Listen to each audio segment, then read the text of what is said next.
Springfield City Council wants to address the process of issuing building permits. Our Linda Ong learned the many moving parts necessary to start a business can take time to come together.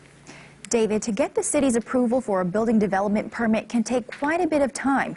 That's why City Council and developers recently brainstormed ways to make that process faster. Business owner Joseph Gidman knows just how difficult it is to start a small business. Every day that you're not open costs you money.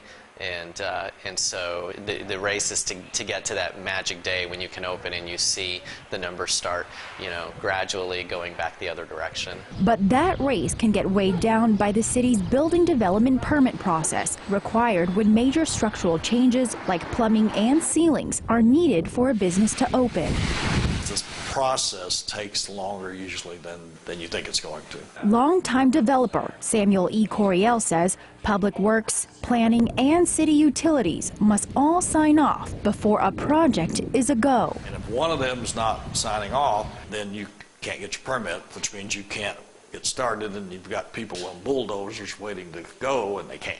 So it's a little frustrating sometimes. That's why General Councilwoman Christy Fulnecki organized this meeting for city leaders and developers to brainstorm. A lot of times you'll have a mom and pop store that they want to build a small store, and they can't do that unless they go through this permit process. So they need some help. Part of the problem has to deal with the complexities of the project. Director of Building Development Chris Straw recognizes the bottleneck. He says the city is working on speeding up the first review of smaller projects from 10 to 5 days and incorporating real-time inspections. That way a contractor can have within an hour, we'll say, of when the inspection is done. He knows exactly what issues he has to fix. Fulnecki says it's a process the city and developers will continue to work on. Springfield's going to be a great place to develop. We have low cost of living, many opportunities.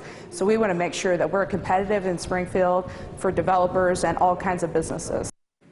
Chris Straw said the real-time inspections will go into effect in the next few months. City leaders and developers said they weren't unhappy with the current permit process. Rather, they wanted to take the opportunity to brainstorm ways to make it more efficient. Linda Ong tonight.